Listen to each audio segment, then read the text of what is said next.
Yap. Yap. Yap. Yep. Yap. Yap. The Yapsters Podcast. All right. Hey guys, and welcome back to the Yapsters Podcast, where the laughing never stops and neither does the yapping. I got it down packed now. 2 days in a row. Or not, Yeah. 2 days back to back. You got this. Come on. Now I hope you mess it up though. Wow. Record on next week. I hope you mess it up, just so I can have something to laugh at. You see, she's hating. Biggest hater. My biggest Hater. I'll gladly be a hater. I don't care. Okay, did you want to get into Final Destination? Evil laugh. Muhahaha. Oh, that was an awful evil laugh, but period. Anyway, Don't hate on my evil laugh. you were just hating on me before, so let's It's not the I think same. it's tit for tat. The same. No. It is. Yeah. No. It is. No. Okay. But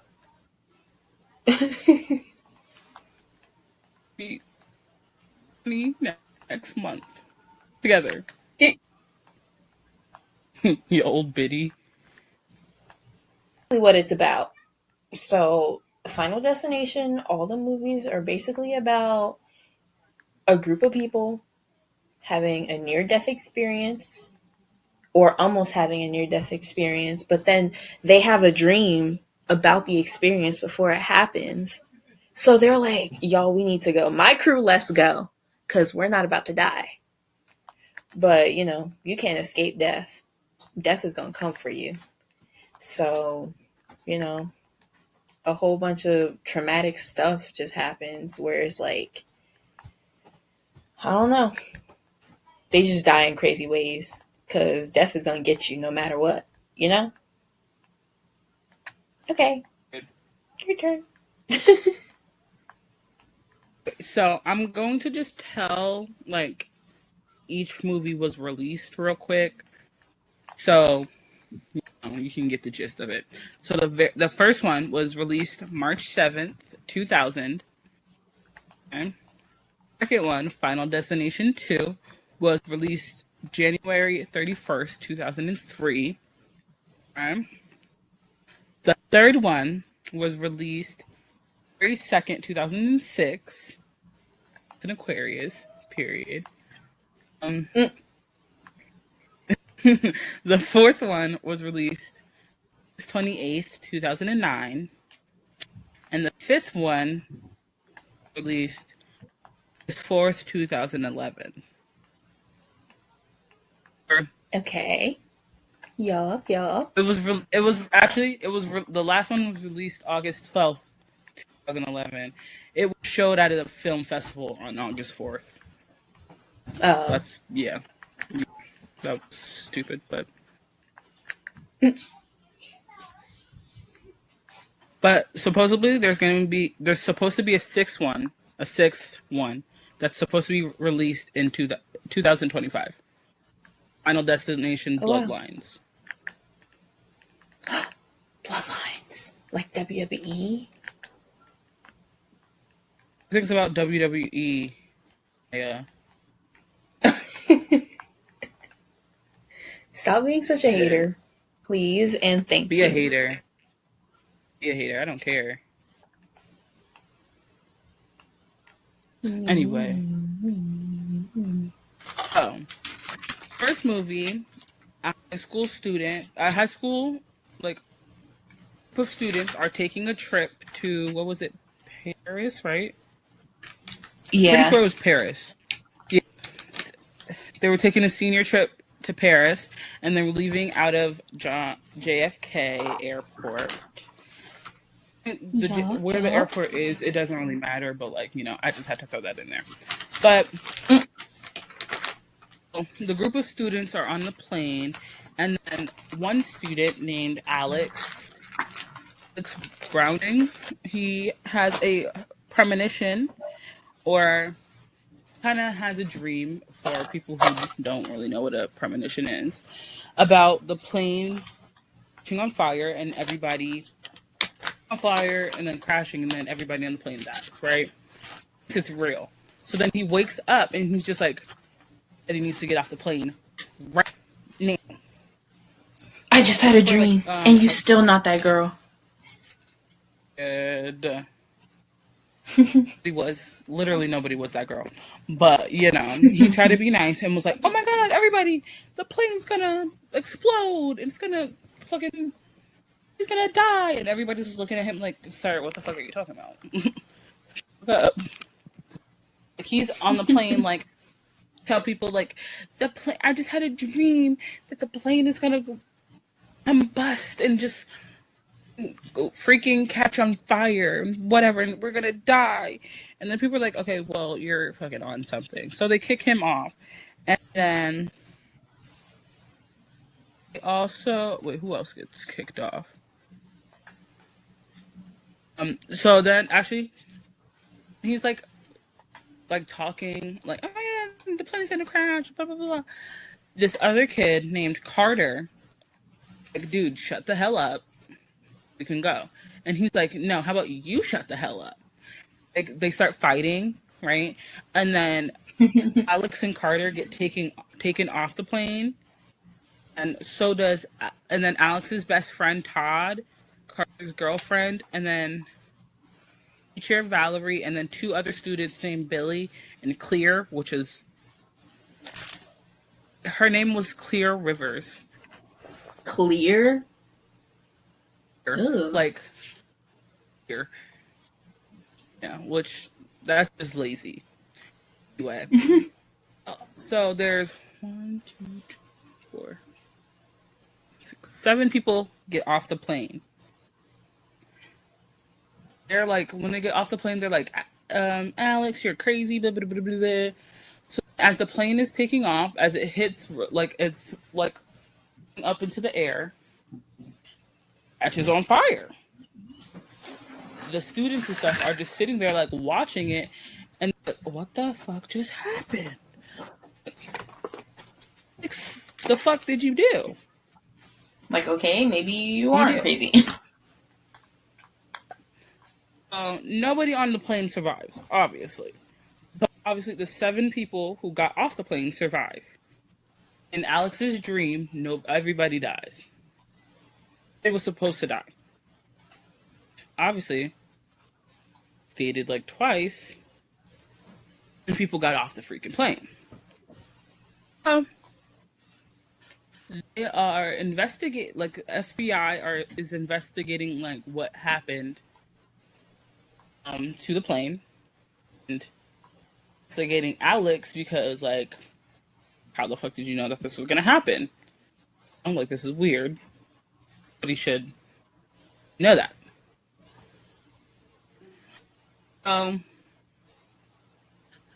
9 days later, after the incident, they're at a memorial service for everybody who died. Okay.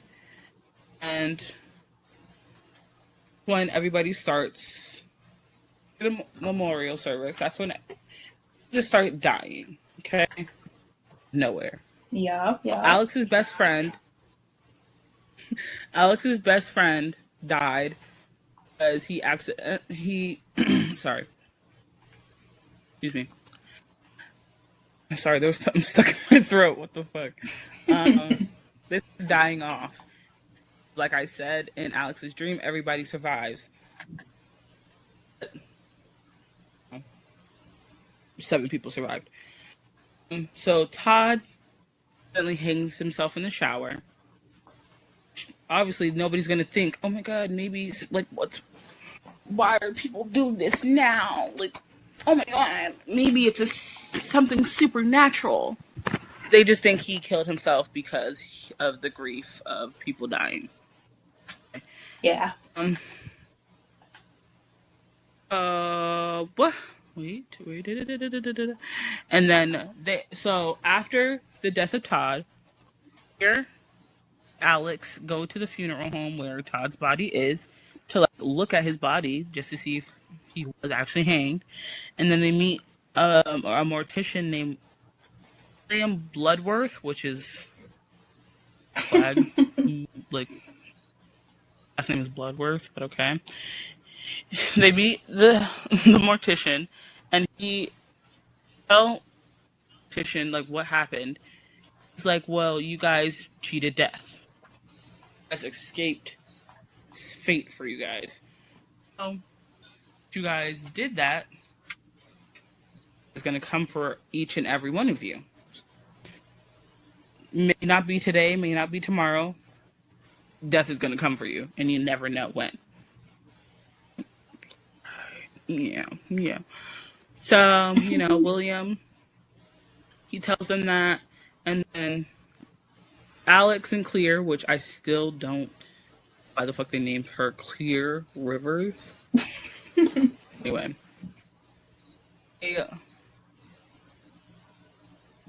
Sorry. They make a plan to have all the survivors from the plane, like who got off the plane, meet at a coffee shop so they can tell them what they found out. Pretty much that death is coming for each and every one of them. So Carter's girlfriend, Terry, there at I'm pretty sure they were all at the cafe. She gets hit by a bus. So 2 people dead so far. Crazy. Like I said, death is coming for all of them, and death is coming fast as fuck. Sounds dirty. Yeah. Anyway. So at this point, after the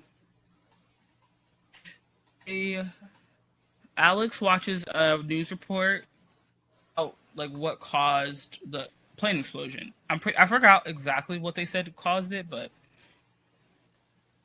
after watching that, sits with himself and just like, oh, now people who survived the plane dead. That's not a coincidence. Like something weird's going on. So he kind of thinks to himself and like figures out like maybe like the mortician was kind of onto something, and death is coming for each and every one of us. Yeah, he's coming. So yeah, tries to like tell all of the survivors. He tries to warn some of the survivors. But I think one of the people he tries to warn is Miss Luton. So Valerie, their teacher. By the time he tries to warn her, her house explodes. Her house explodes, and she is impaled by a falling knife. This is crazy. Crazy as fuck. Right. I'd rather just died in the explosion. Why the fuck would I let like a knife? So boring. Like I would think that would be the end of the sentence. Like, oh yeah, her house exploded. Oh my gosh, is that how she died? No. While the house exploded, knives started flying everywhere and she got impaled. Like what? Don't get me wrong, the movies are they're pretty decent, They're not amazing, but they're not bad. Some of the deaths could have been better. It's just like, how do you come up with that? Sick people in this world. Okay, Carter's alive. Write this down. But Terry's dead. And Todd is dead. And Hillary is dead. So, people. So, like, the ones who are left. Obviously, the 3 people are dead. Which, I'm still not going to get. Like, the fucking getting impaled by a knife. So boring. That's so, like. So lazy. What if in the explosion, something like, as it exploded, something blew up and really, like, flew through her or something. A knife? So boring. It's so basic. Like, it's like Supernatural. Hey. Like a nail, So, really? You fighted demons, literally. God, And a don't bring nail that up. kills I you? will really go in on that. Don't bring that up, please. I Okay. spent 15 years of my life, not actually 15 years, because obviously I was not watching it from the day I was born, but I spent years of my life watching that fucking show. I'm dying, coming back, dying, coming back, dying, coming back. The stupid shit happened to them, and then Dean dies from a nail. Right. Ugh. Wrong. I still very much love Jensen and Jared. Love them. Those are my bookie butts. But that death was stupid, and I'm pretty sure that even Jensen said that the ending was rushed, and that's not really what they wanted to Yeah. do with the characters.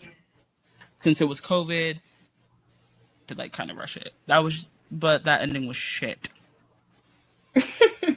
Yeah. Moving on. But anyway,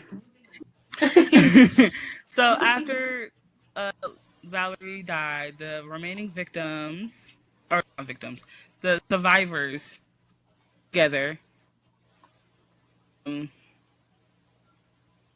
were driving, and then Alex tells them, like, okay, it's coming for all of us because we cheated death by getting off that plane.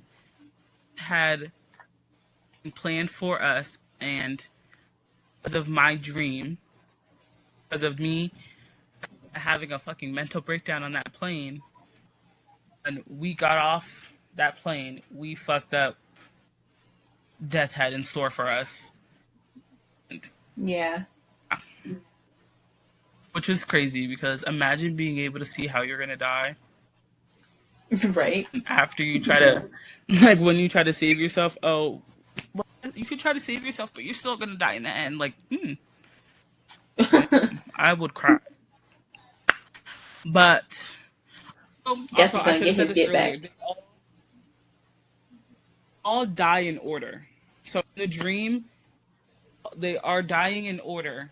So 3 victims who died already. His dream, like they're like, so it's, what was it? It was Todd. In his dream, Todd died first. He died first, and it was Terry and then Valerie. They died in order. So everybody's dying in order. Next person to die is Carter. Okay. So Carter's driving, and he's still upset about Terry's death and how, how she died and whatnot. Which, yeah.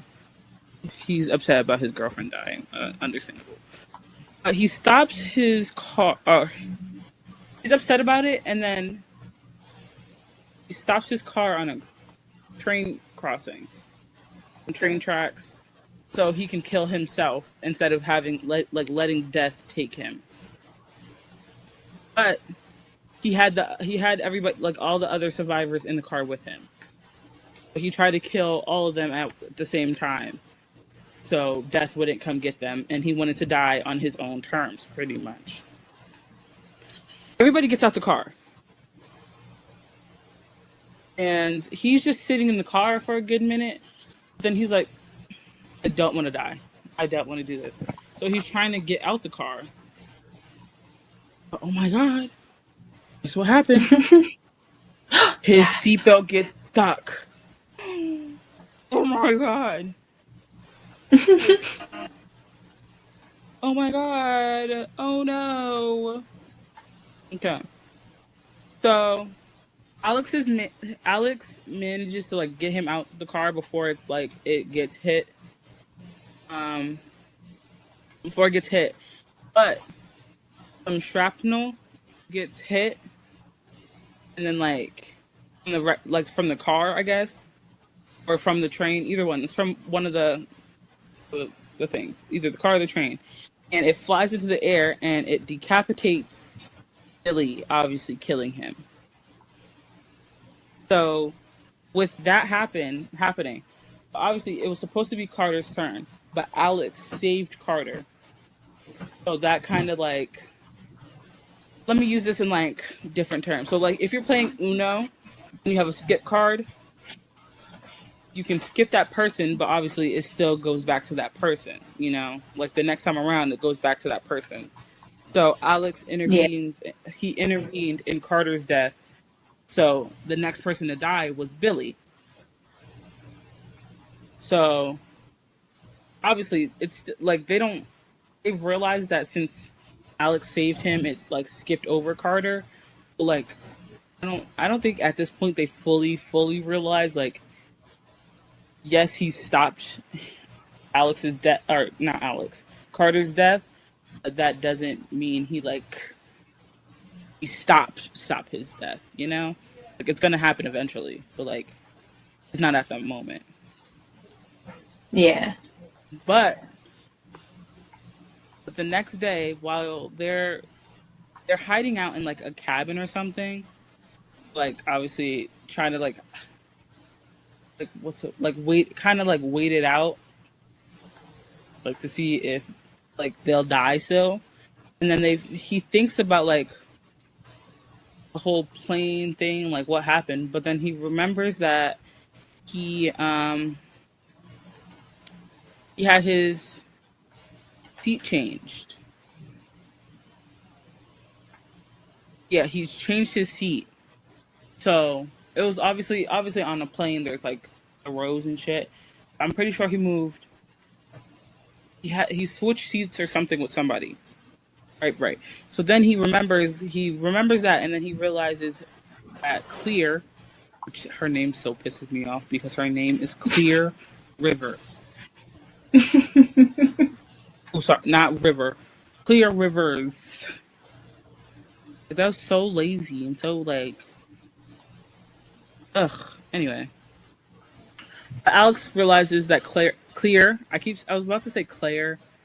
He realizes that Clear is next, like next to die. So he tries to go to her house to save her. But like the freaking like people investigating like the plane, like what happened to the plane, they're following him.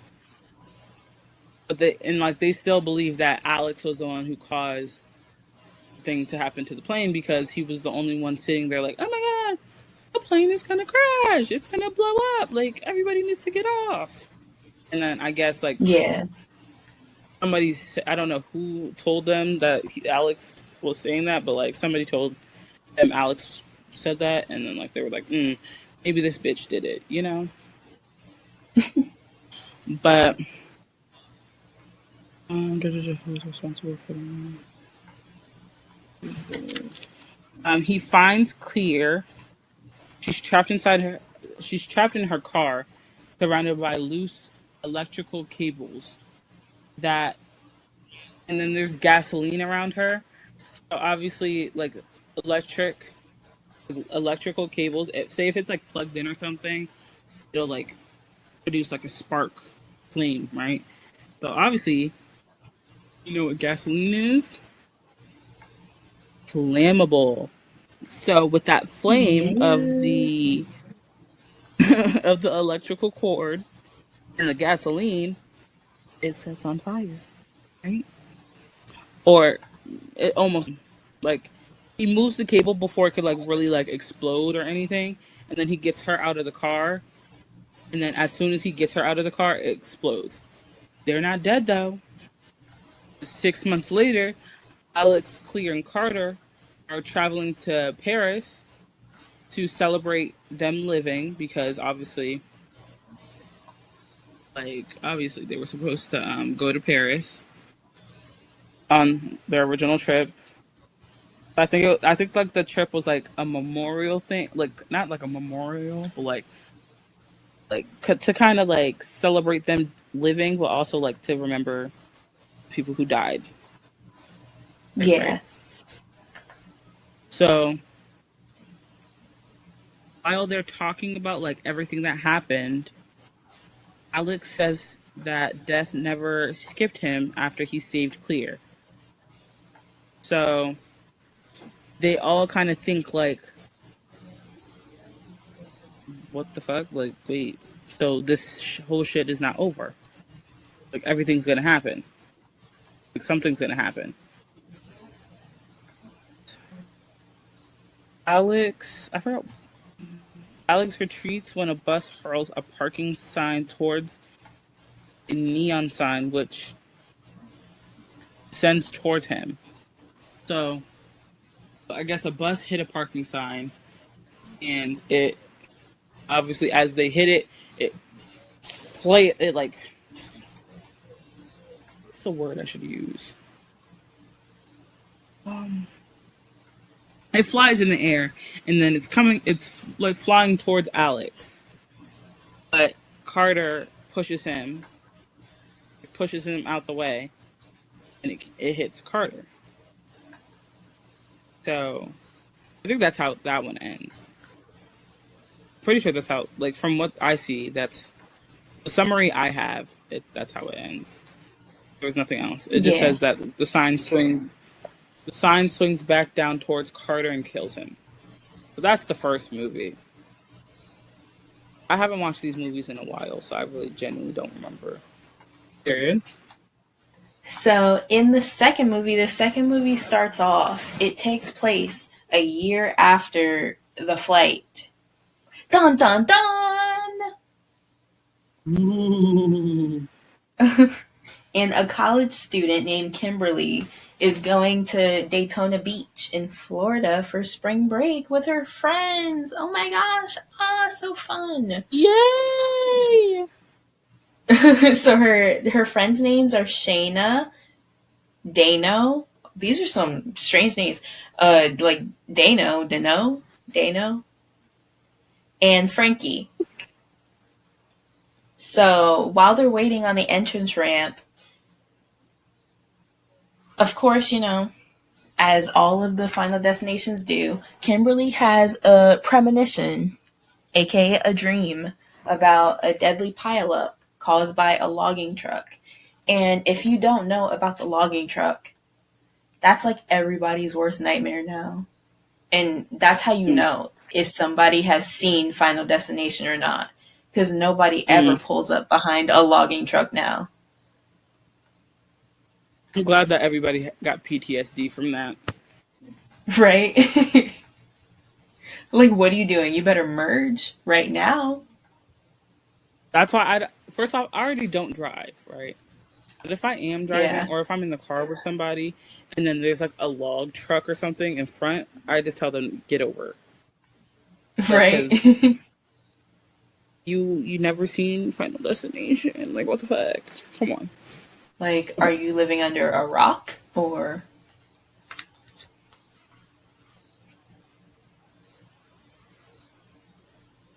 So after she wakes up from her premonition, she stalls her car at the entrance ramp, which prevents a lot of other cars from entering the highway. A lottery ticket winner, Evan, a mother, Nora, and her 15-year-old son, Tim, a businesswoman, Kat, a stoner, Rory, and a pregnant girl, Isabella, a high school teacher, Eugene, and a state trooper, Thomas. Oh my gosh. You know a Thomas? Shut up. Don't bring up that name. So, while the state trooper is like, kind of like, what are you doing? Like, can you go? The pileup happens, but her three friends, Shayna, Dano, and Frankie, are killed by a car carrier. Gasp. But the state trooper saves Kimberly at the last second. So all the survivors are questioned by the police, and Evan, who is the lottery ticket winner, he's fatally impaled by the fire escape of his apartment. So Kimberly is kind of aware of, she's like, okay, so I guess I'm gonna die no matter what. So she seeks help from Clear Rivers in the first movie, because Clear checked herself into a crazy house. Period. So she's like, hey girl, you know about this, so can you tell me about it? Wasn't it Clear and Alex? They were the two that were alive still? It was Yeah, Alex, they were the right? last two. Yeah, it says that Alex was killed by a falling brick. You see, this is what I mean. The deaths are freaking stupid. Like, what? A brick? Of all things for him to die, like a brick. That's it. Come on. Huh? So Kimberly tells Clear about how Evan was the first one to die on the highway, which Clear realizes, like, that wasn't the first person in your premonition. So it's in reverse now. They're doing it by the last person and making its way back up. So Tim is crushed by a window pane while leaving the dentist with his mom. And so Clear, after she sees that, Clear decides to help Kimberly. So Clear introduces Kimberly and Burke to William Bloodworth. That's Love the him. mortician, right? Yes. So yeah, and he tells them that that only new life can defeat death. So they believe that Isabella, which was the pregnant woman's baby, would disrupt death's chain. So they think, like, girl, you need to have this baby right now, please. So Burke, which is Thomas Burke, the state trooper, he sends one of his, what's it called? His fellow marshal to take the mom into custody while they gather all the other survivors to, like, help them not die, you know? And Nora decides to leave. Stupid.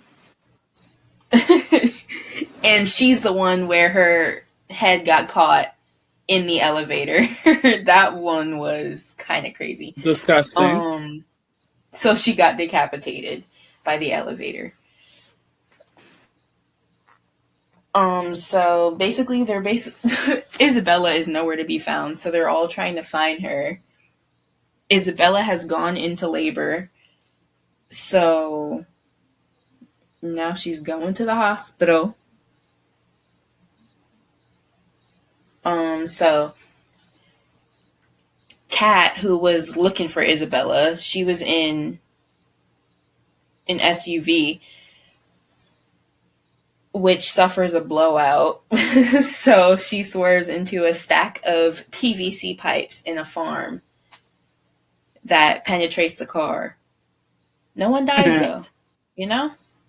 No one is killed immediately, but Eugene is injured, and Kat is pinned to her seat by a log. So the rescue workers come, and they rescue, like, basically everyone. But Eugene is hospitalized. Dun, dun, dun! Oh, no. But, you know, Kat, who is still pinned to her seat by the log, her rescuer accidentally activates her airbag, which causes her to be impaled by one of the PVC pipes. Uh-oh. I don't see, like, what's this, like, franchise's fatuation with being either decapitated or impaled with something. Like, right? it's never that serious, but, you know, Slay Queen. And then, you know, as chain reactions happen, her cigarette falls onto a gasoline leak from a news van, which causes the news van to explode. And that launches a barbed wire fence into the air that dismembers Rory. Just picture that in your head. I don't need to picture it, but whoever's listening to this could picture it. I'm good.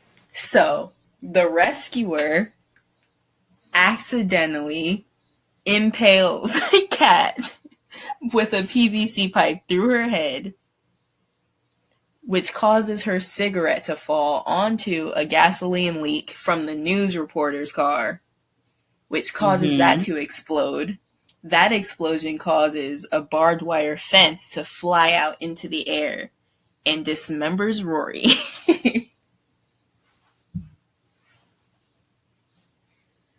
Yummy. This is stressing me out.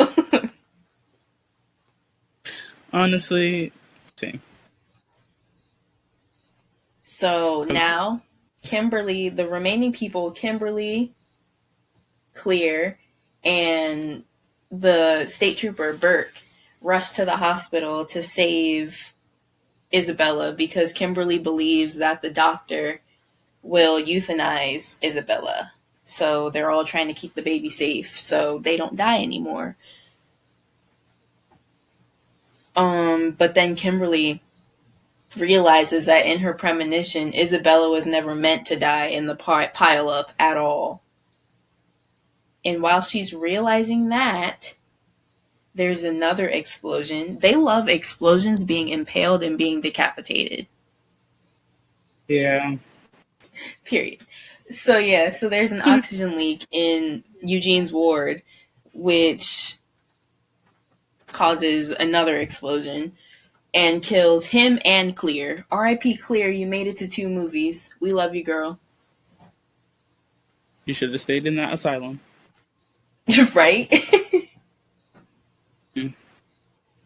Ghetto.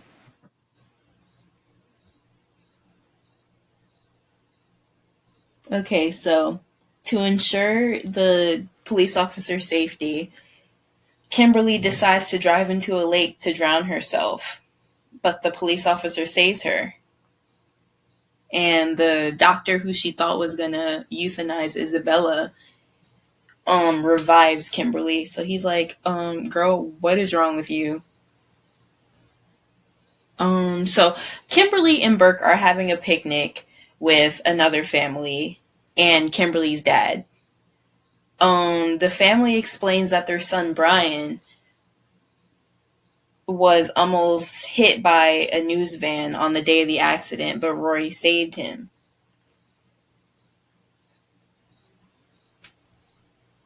And then, so while Kimberly and Burke are taking that information in, Brian is killed in another explosion.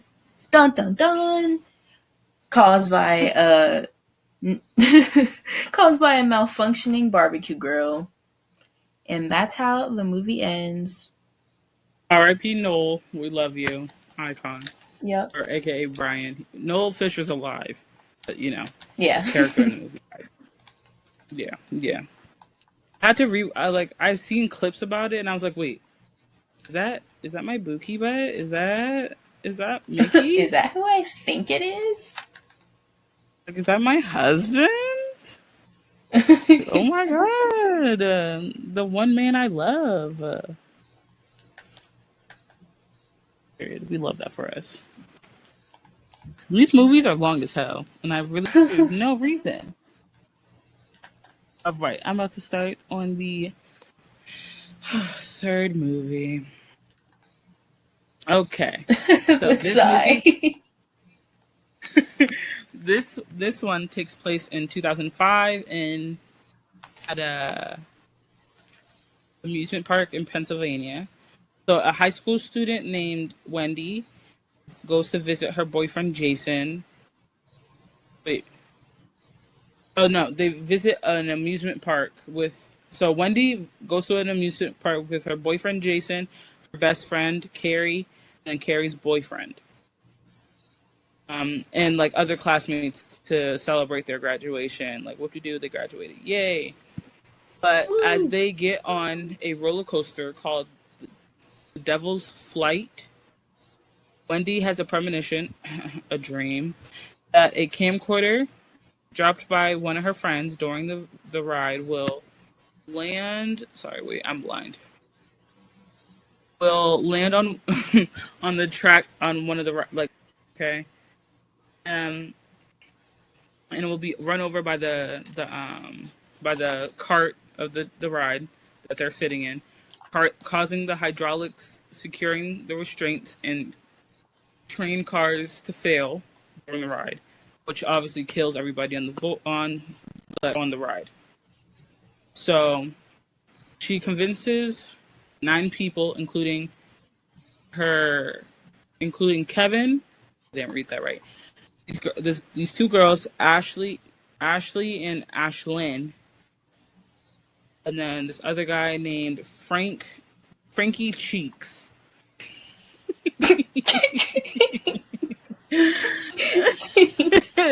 I'm so sorry. I'm childish.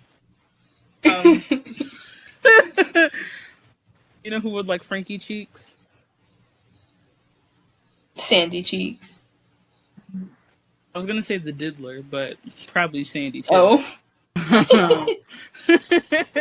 All right, so all right, so Wendy, Kevin, Ashley, Ashlyn, Frankie, Lewis, and then Ian and Aaron all get off the ride. But they don't save Wendy's boyfriend, Jason, and her best friend, Carrie. They stay on the ride. So, obviously, the ride takes off, and everybody who's left on the ride dies.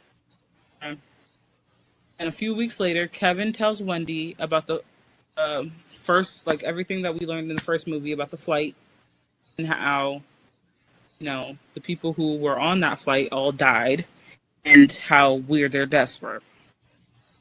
And then Kevin kind of tells Wendy, like, maybe we are going to go through that too. Like, this is like a weird situation too.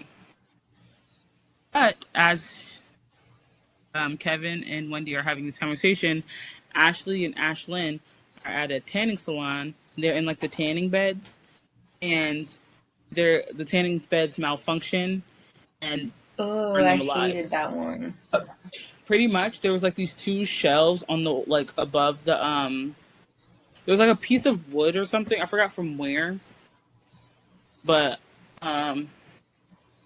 there's 2 shelves above the tanning beds, and then like a piece of wood or something falls on top of both of the tanning beds. So as they're trying to open it, it's like pushing on the shelves above it, so they can't like open it, and then they're basically like cooked alive. They're 2 pieces of tan bacon. Like, they're dead. They're done.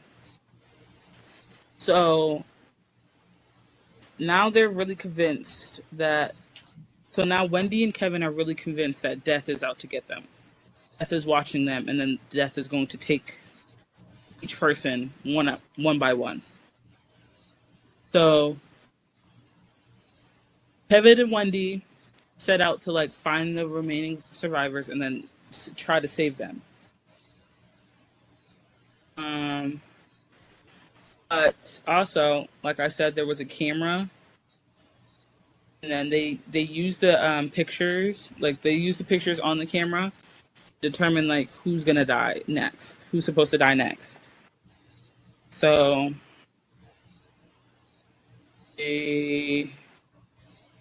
Wendy was looking at the pictures she took the night of the ride thing, like the roller coaster's malfunction, and she's trying to like figure out pretty much who's gonna die next. So Wendy and Kevin go to a drive-through, which is and then they look at a picture that Wendy took of Frankie Cheeks.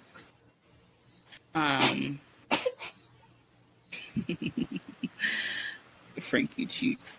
And then they're looking at Frankie's photo, and then a semi-trailer.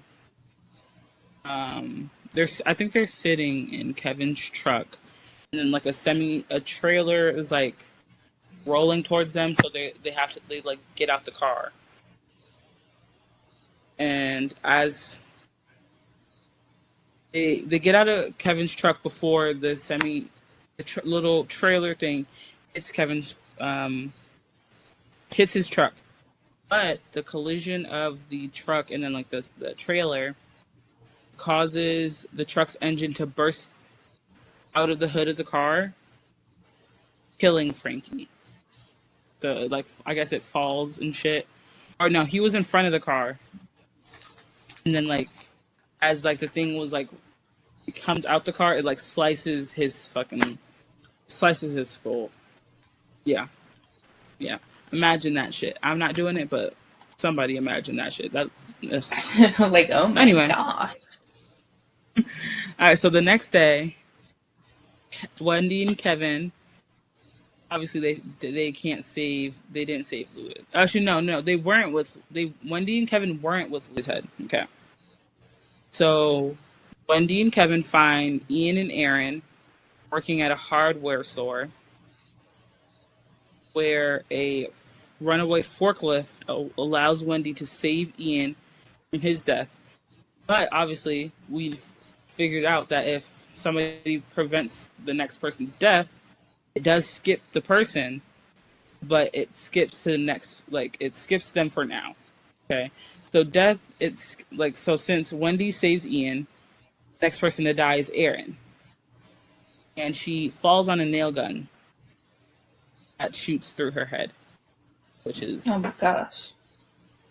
Delicious. Love that visual. So while looking at, like, the last two survivors she's looking at the picture she took, and, like, she's, like, looking at the last two survivors whose face, like, she can't see their faces. So I guess there was, like, a glare or something. And, like, I don't know, something. She figures out that the two people who's in the picture, she can't see at first, are her sister and one of her sister's friends, I think, which causes Wendy and Kevin to rush to the local Tricentennial Fair. I think that I said that right. Try to save them. Okay. Kevin saves Julie from being impaled, of course. But a airborne flagpole fatally impales. Like, what the fuck? What is with impaling shit? But a flagpole impales Julie's friend Perry. And then after Wendy saves Kevin from an exploding propane canister, the trio, which I'm guessing is Julie, Wendy, and Kevin, the trio are confronted by Ian, who blames Wendy for Aaron's death, until an unstable cart of... So pretty much a runaway cart of firework cannons launches into a cherry picker that falls and crushes Ian. 5 months later, Wendy experiences more omens while riding on a subway train with her roommate, Laura, and her friend Sean. As Wendy is about to disembark, she suddenly reunites with Julie and Kevin, who also boarded the train. Wendy receives another premonition that the train will crash, which obviously everybody on board dies.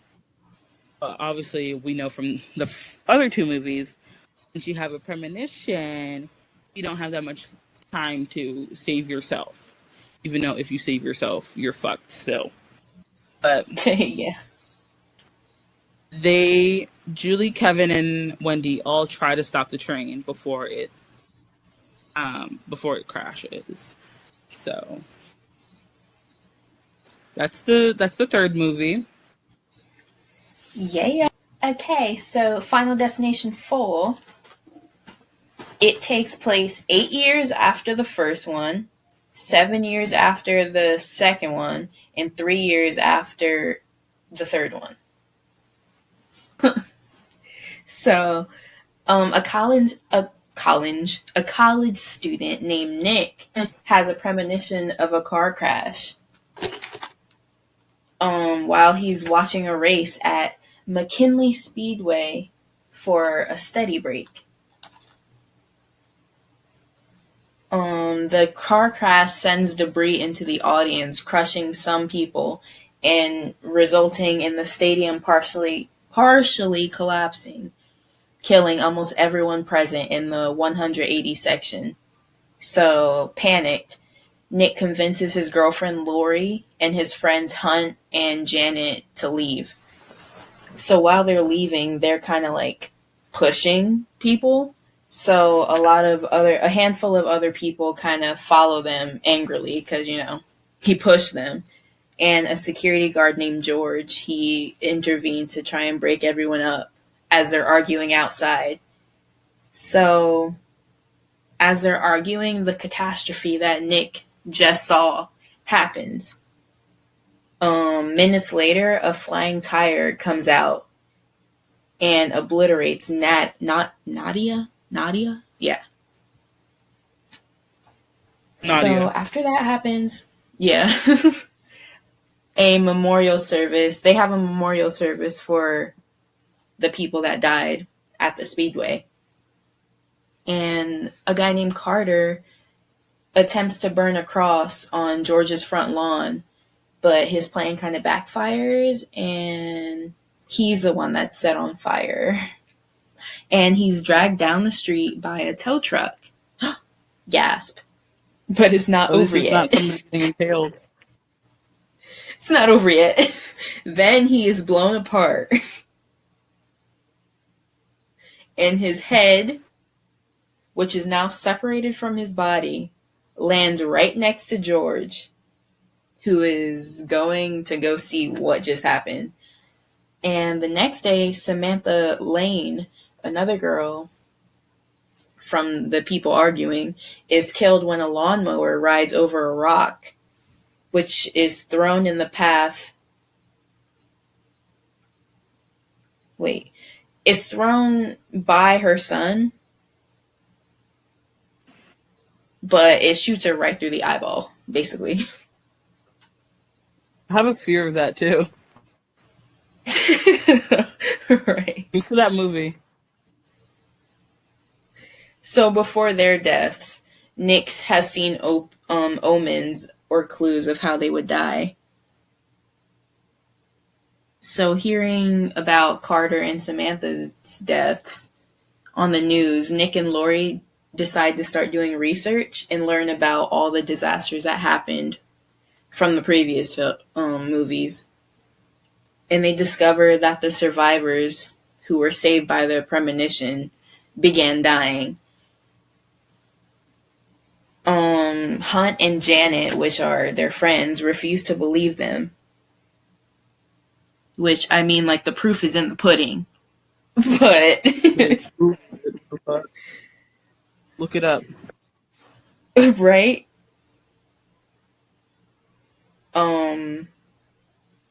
Nick and Lori managed to convince George, which that was the security guard, that death is, coming to get him. And they're all basically trying to warn everyone else that survived. So Nick, Lori, and George head over to Grand State Customs to warn Andy that he's going to be the next one to die. And Andy doesn't believe them, of course, because everybody's hard-headed. But moments later, he's struck by an oxygen tank. And, he is thrown into a metal grid fence and is diced. As they use in this article, he's diced by it. You need some milk. Like a cookie cutter.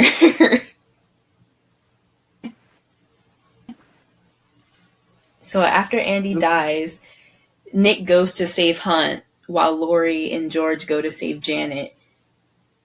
They get to Janet in time, so they save her from the malfunctioning car wash, but Nick is too late to save Hunt. And Hunt's organs are sucked out of his butt by a pool drain. Which is so stupid.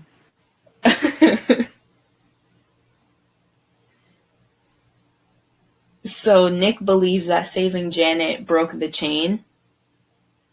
So Lori and Janet celebrate by going to go see a movie at the mall. Oh my gosh, so fun. But Nick realizes that another survivor, Jonathan, was found in the debris of the racetrack, and he was rushed to the hospital. So, there's another survivor in the chain, and they fail to save him. So Jonathan is crushed by an overflowing bathtub. And moments later after that, George is hit by an ambulance. R.I.P. to them, I mean, perfect timing, honestly. So Nick realizes that it's really up to him to save the girls, so he rushes to the mall to try and save them before, it's their time. Because death is coming and is coming quick. That's what he said.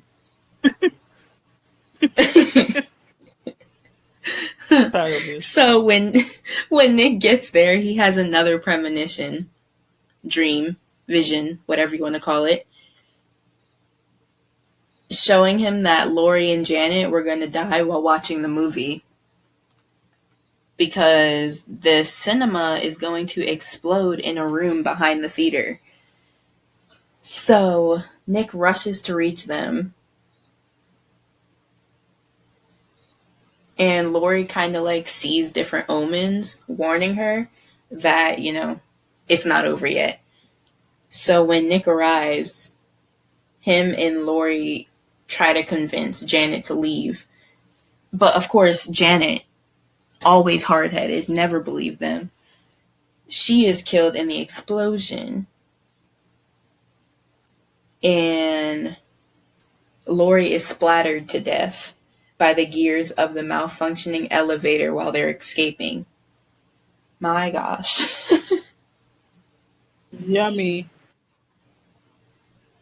Yep. Person soup.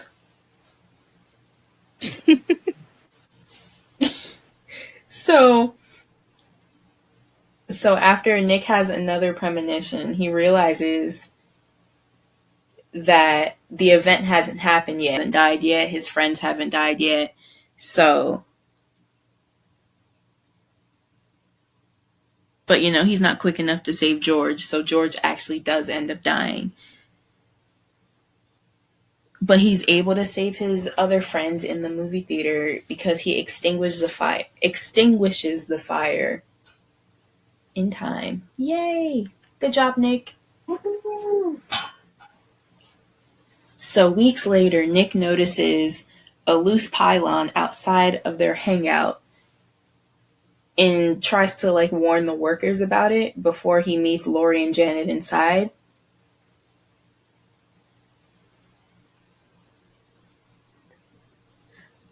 So that's when he kind of realizes that what happened at the mall was kind of a little alley-oop for Death to get them where Death wants them to be so that he could strike and get all of them at the same time. So the pylon collapses, which causes a truck to swerve and crash into the restaurant, which runs over and kills Nick, Lori, and Janet all together. Trifecta. So as the final scene turns into an X-ray, Janet is shown to have been crushed under the tires while Lori's neck is snapped, decapitating her. And Nick is thrown into a wall, which crushes his skull and jaw, sending one of his teeth flying into the camera before the credits roll. So that's the end of the fourth movie. That gives very much the opening scene from The Boys of Right. her tooth flying in what's his name's mouth. Love that. So funny. Ugh. That was so funny. Okay. And then you did the Final Destination one, right? Yeah. So now it's just the last one, the fifth one. Okay. So Final Destination 5, which honestly I don't understand why you call the fourth one the Final Destination. and you could have just had this one be the final destination because it's like it was the last one. But you know, Right. do what you want. It's not my movie. I'm not, yeah.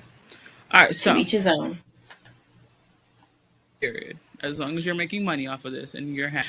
So Okay. Sam is on his way to a company retreat with his colleagues. While they're on the bus crossing the North Bay Bridge, Sam has a premonition that high winds will cause the bridge under construction to collapse, killing everyone except his ex-girlfriend Molly, whom he manages to get across the bridge safely. As he's like panicking and like just like pretty much what everybody else who has the premonitions does, like, what the fuck is happening? Yeah. He gets Molly, his friend Nathan, Peter's girlfriend Candace, and his boss Dennis, and co-workers Olivia and Isaac to leave off the bus and like off the bridge just as it collapses. Okay, after being interrogated by the FBI, by an FBI agent named Jim, survivors attend a memorial service for their deceased co-workers, where they were being watched by our favorite coroner, William Bloodworth. Love him. Yeah.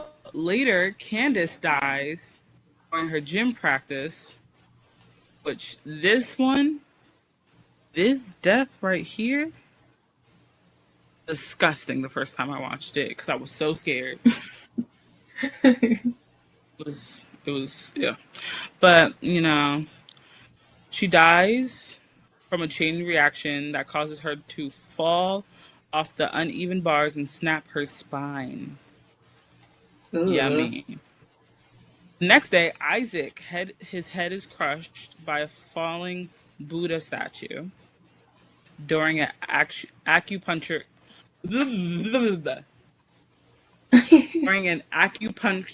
session at a Chinese spa. Okay. Bloodworth, the coroner, has been present for both deaths, tells the remaining survivors that if they wish to cheat death, they must kill someone who was never meant to die on the bridge, which will technically claim, so like if they kill somebody who was not in the premonition or anything, they'll take their life. So like the person who kills them will get the rest of their life. Okay. Life for life. Yeah, pretty much. So at the time, Sam and Molly fail to save Olivia, who falls out of a window to her death this one was so freaking gross. The laser. Oh my God. But she falls out of a window at an eye surgery clinic. She's getting like LASIK or something, like laser eye surgery. Like the laser like blinds one of her eyes and she's like, oh my God, I can't see. Oh my God, I can't see. And then she falls out a window. Disgusting. Ew. But Sam learns that the survivors... Now I kind of want to watch the movies. I'm not going to because I need to sleep, so I can't. But Sam learns that the survivors are dying in the order they were meant to die on the bridge. We find that out in the first movie. Like, yes, it did get like kind of switched up in the second movie, but like literally it was also like not their fault. But yeah, so he realizes that Nathan is next to die. Nathan, who has returned to the factory, accidentally kills his co-worker Roy during an argument. I forgot how he kills him, but like, ew. He relays this information to the remaining survivors, who believe that Nathan must have claimed Roy's remaining lifespan. So it must have claimed like whatever time Roy was gonna have left. No, whatever time. Oh yeah. Whatever time Roy had left, Nathan took it by killing him. And when Dennis arrives to question the incident, a wrench is launched by a belt sander, splits. Oh, I guess like the wrench splits Dennis's face open and kills him. Obviously, it's gonna fucking kill him. And that Ooh. evening, Sam and Molly rekindle their relationship at a restaurant where the former is working. I don't know what the fuck that means, but wait, former is, yeah, okay, I don't know what that means. But Peter, who has become unstable after Candace's death, interrupts their date and decides to kill Molly to take her life, the whatever time she had left. He kills her to take it.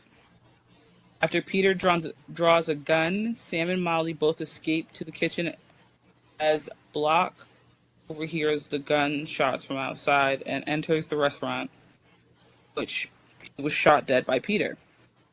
The former attempts to kill Molly and Sam to eliminate witnesses, but Sam kills Peter with a meat spit to save Molly. I don't know what the fucking meat spit is. Okay.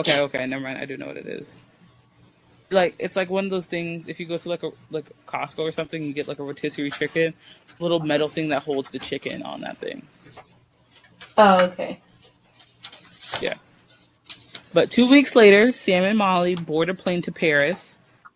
Before taking their seats, they notice a fight between high school students, Carter and Alex. Both are removed from the plane with his teacher, Ms. Luton, and a handful of fellow students, revealing that the plane they are boarding is, I don't know how to pronounce it, but Flight 180. On takeoff, Sam overhears Alex's vision from a flight attendant's conversation with the passenger. He realizes that it is too late for him and Molly to escape, and both of them perish along with everyone else on the plane in the explosion that we see in the first movie. At Roy's memorial, Nathan learns from a coworker about Roy's autopsy and discovers a brain aneurysm that would have resulted in his death in a short time. As the coworker leaves the bar, the landing gear from the plane smashes through the roof and crushes Nathan. So pretty much, Roy was gonna die not long anyway. So when Nathan killed Roy, he couldn't just like look at him and be like, "Oh, yep, I know you're gonna die soon." He thought he was gonna live a nice long life. But no. Mr. Roy had something wrong with his brain, and that was gonna kill him. So this movie literally is a prequel to the first movie. So this is literally why the first movie happened. Like, because of Sam and Molly being on that exact flight, it triggered Alex to have his premonition, and they didn't know about like what his premonition was until later on, obviously. But when they found out, they couldn't get off. They couldn't, stop themselves from. They couldn't get off the fucking plane. They were dead. Oh, see, Pretty I don't much think I saw the last one. I didn't either. I seen like a spoiler because I follow like these people who do like like reviews of movies, and like obviously they tend to spoil it. So I haven't like sat and watched it, but I knew what was gonna happen. Oh, okay. But yeah, so the fifth movie is literally technically would be the first movie. Technically would be the first movie because everything that happens in this movie literally triggers everything that happens in the quote unquote first movie. But yeah, no. Yeah. Yeah. Yeah, that was gross. That was... Those movies trigger me to this fucking day. Yeah. Whole log thing. Just... Ugh. I'm Yeah, actually those about to movies were watch... disturbing. I don't really remember the last scene in the Final Destination. I don't remember. It's disgusting. But also the fact that motherfucker got his intestines sucked out from a pool. A Like, pool? ooh. Brother, ooh. I feel like people have gotten sucked out, like their stuff sucked out at worse things. That's the people who hang I feel around like Diddy.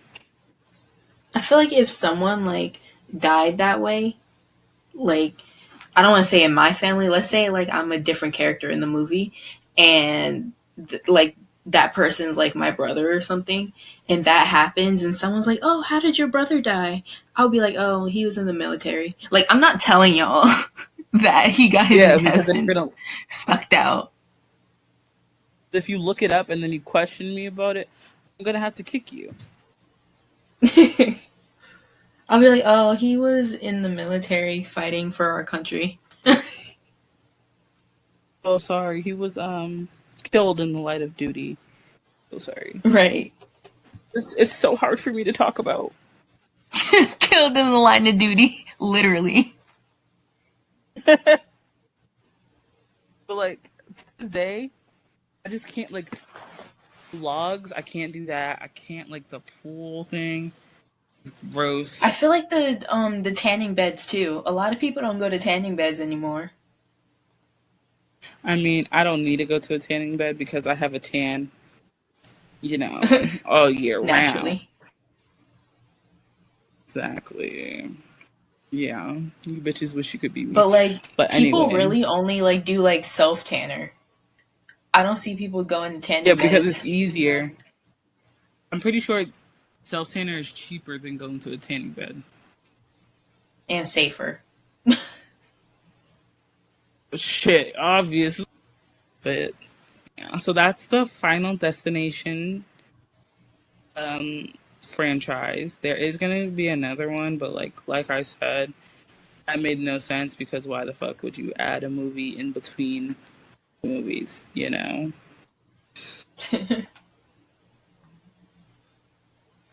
But I feel like it should have been like if they were I don't know, like what story needs to be told now? I don't know. See, like I don't get why. Well, I wonder when it's gonna take place after the fourth one. Like, is it gonna be like right after? Because I feel like they should do like a present day one, where it's like, now what happened? It happened like 20 years ago, and now it's in like textbooks or something. Yeah, like obviously now like it's gonna be some stupid challenge someone's doing. Exactly. Like I'm pretty sure there was an actual challenge where people would like kind of like hold their breath and then make themselves pass out. Yeah, the pass out challenge. What if it was kind of like a challenge, which is so fucking stupid because how many people died doing that? It's so stupid. But like maybe it's like a challenge like that because obviously since we have social media, there's different challenges and stuff. So, or do you remember the Tylenol challenge? I do not. People were just overdosing on Tylenol. You were what? Overdosing on Tylenol. That's it for fun. Like, here's a new challenge, guys. Take a handful of Tylenol and swallow it. Like, what? That's the challenge? What? People are doing this because they're in actual pain. You're doing this for laughs and giggles? Okay.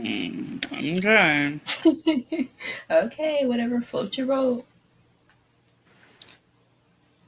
Wow, the budget for the first movie was 23 million and they made 12.9 million. Oh wow. And for the second one, the budget was 26 million and then they made 99. The third one was 25 mil and they made 118.9 mil. Okay. Let's see. For the fourth one, budget was 40 mil. Made 187 mil. And then for the last one, their budget was 40 mil, and then they made 157.9 mil. Honestly, I feel like it would have been funny if like they had like a high budget and then they only made like $2. Right? Like, oh, they only made 100,000. Period. Maybe they don't want another movie. Honestly, there's no need for it. I understand, like, now you probably want to do, like, a new generation, a new, like, something new, but, like, certain movies that just, like... What if the whole, like, premise of the sixth one is just that, like, death doesn't even need to, like, aid in killing people anymore. Like, we just do it ourselves. Depression.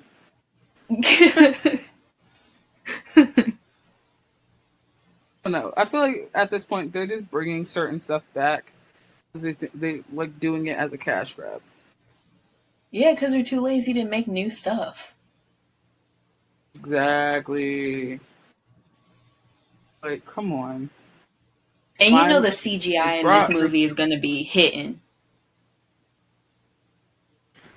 Oh, it's going to be good. I feel like it's going to be good, but like I feel like it's also going to be too much. You know, now people just do too fucking much. They're going to try to add like probably like more scares or something.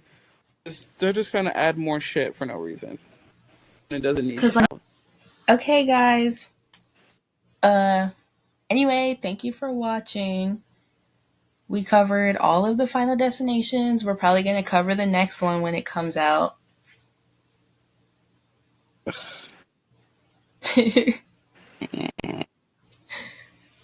Jesus.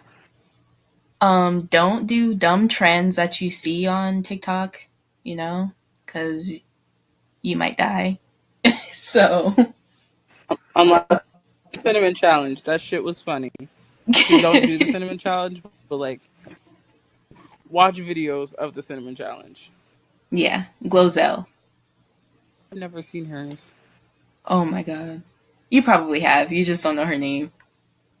And I know who she is. I've never watched her YouTube videos though. Oh my gosh. Well, on that note, bye.